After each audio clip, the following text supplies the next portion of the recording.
ton Mac. Est-ce que tu peux juste me donner un peu de son de Oumi, s'il te plaît, de OMG. Juste, on va savourer juste un tout petit ton Mac. Est-ce que tu peux juste me donner un peu de son de Oumi, s'il te plaît, de OMG. Juste, on va savourer juste un tout petit peu de clip et puis après on revient. On va voir un peu ce qu'elle fait.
nañu ko yemale foofu gis naa la ngay enjoy son bi Oumou. waaw Pourquoi? Parce que c'est un message déjà boo xamante ne nii dama ko bëggoon faire passer. Mais tout en restant heureuse. Tout en restant contente wax gars yi haters yi voilà li may def seen yoon nekk aussi je suis contente je suis heureuse c'est le plus important donc c'était quelque chose que je voulais montrer peut-être si vidéo bi je suis un peu plus sérieuse mais quand je le fais su ma koy snapper sama gàlle wala ma koy snapper feneen damay wone contente parce que loolu moo am importance yow nga heureuse ci sa vie nga heureuse ci li nga xamante ne ci moom nga nekk peu importe ce que peuvent dire les gens. C'est important mais apparemment son bi dafa génn les gens se sont appropriés donc ce son ex juste parce que c'est un vécu je pense. Oui bien sûr déjà li may wax mooy lu ma dund la loo xamante ne également ñu bari ñu ma war dañ koo dund tey dañu constater que ne société bi en fait les gens ont tendance à parler des autres mais de parler négativement des autres donc tey bu ma xoolee toi tu es très belle mais je vais aller voir li nga xamante ne nii moo négatif ci yow. sama bakkan bu ñaaw waaw ma wax la ko au lieu de te dire mais tu es belle tu es ravissante et tout ça je vais te dire mais regarde ton nez il faut améliorer ton nez wala voilà tu es devenue grosse wala ce genre de choses alors que c'est des choses yoo xam ne xamuñu ne day frustrer nit ki koo xamante ne nii mentalement dafa faible mën na ko frustrer ba mën na ko pousser à ce que mu def loo xamante ne waru ko def moo tax jigéen ñi sonn ci régime yi sama genre gi dama régime ba sonn mais bon une personne nitu yaram la donc mënuma ci dara donc loo xamante ne ni je m'accepte tel que je suis c'est important de s'accepter tel que l'on est donc c'est ce que je voulais faire passer à travers cette chanson keneen ni ma mel yoonu kenn nekk aussi parce que j'aime ce que je suis et ton mari t'aime comme ça voilà j'aime ce que je suis j'aime ni ma mel ak ni ma je m'accepte tel que je suis quoi et c'est le plus important voilà c'est important parce que boo koy xool toujours artistes yi ku ci nekk da nga am liberté la liberté bu artiste am nit simple amu ko ñoom lu leen neex mën nañu ko wax ça passe. mais en plus on dit que ne que ku nekk par exemple sa liberté morom fu mu jeexee foofu la liberté keneen commencé. exactement donc dafa waxal sénégalais yu bari waxal ñu bari. mais toujours buñ koy xool OMG moom laay wax particularité am ci biir musique moom mooy les codes couleurs booy xool vidéo am yëpp elle amène toujours le vert ça revient le jaune ça revient bleu les couleurs flashy parce que tu sais quand boo amee teint noir.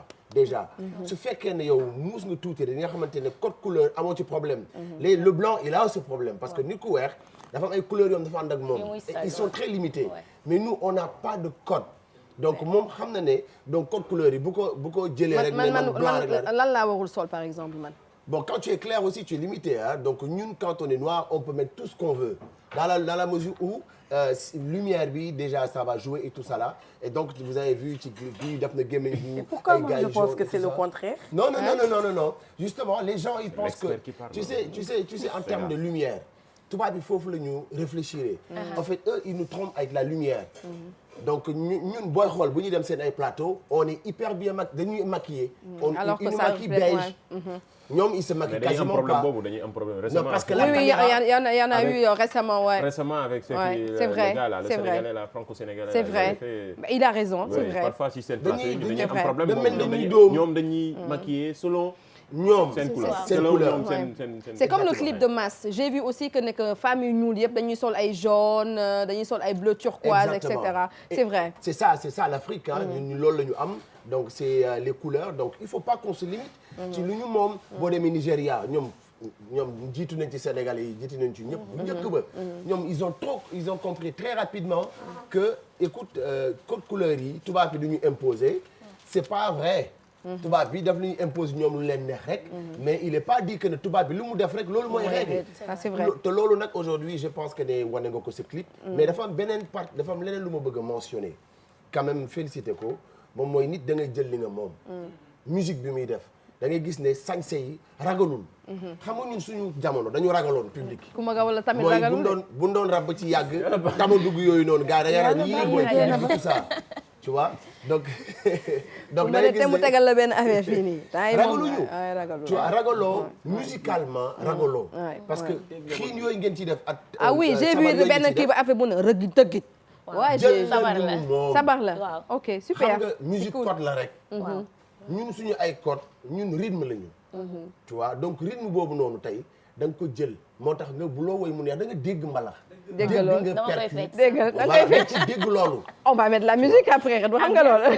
loolu da nga ko dégg. pour rejoindre ex lu mu wax xam nga man je suis pas dans la logique où tey rap laay def rek je suis contre le mbalax. tu sais on a peut-être ce problème là entre mbalax mais Carlou D l'a réglé hein. On a ce problème-là. Ah ouais. Oui, c'est vrai. Carlou l'a réglé parce que je me rappelle un moment, on lui disait que oui, rappeur yi nekkoon oui doo ñëw si suñu manifestation parce que tu fais du mbalax. Il leur a simplement répondu que je fais de la musique. Et la musique est voilà est universelle, il y a pas de mbalax. La preuve maintenant les rappeurs ils mettent du mbalax dans leur production. Et ça c'était important. Je pense que loolu Fata moo ci njëkk am problème au Sénégal. Il a assumé. Le problème c'est de l'assumer. Parce que loolu loo xam ne boo Black Mbolo di ngeen ci am ndam. Black Mbolo booy xool bi nga ko ciy def. Les meilleures ventes. dañu tegal Black Mbolo ñu déglu waaw. Plus de 100 000 exemplaires vendus. Black Mbolo la. Black Mbolo mais li ngay wax chaque jour justement les rejoindre chaque jour da nga koy wax fii.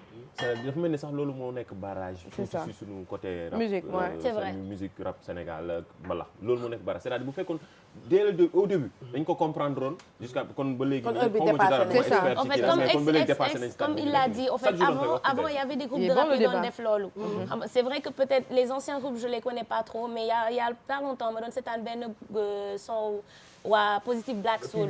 Donc je me suis rendu compte je ne sais pas non je ne sais pas je me suis rendu compte que dafa am ay tama si biir. donc j'ai dit à mon producteur voilà ma ne ko mais regarde ça fait plus de 30 ans qu'ils l'ont fait et pourtant am na ay tama ci biir qu'est-ce qui a causé ça mu ne ma en fait il y a eu une rupture boo xamante ne dafa am yeneen groupe yu ñëw imposer real rap. amul yeneen groupe benn groupe kese la. waaw groupe moom mooy waa Rapadio. Rapadio ñoo brisé. élan en musique sénégalaise. Et le pire c'est que amul kenn su ñoom ku nekk ci musique ba tey. dañu tooñ ça c'est quelque chose quand même qu'il faut dire. il faut le c'est déplorable. non c'est dommage il a raison parce que je me dis que loolu bu ñu ko continuer woon instant bi on aurait quelque chose. mais on va peut-être après en sourdine écouter le Black Mbolo pour voir un peu ce que ça. mi ngi nii. oui. dafa neexoon.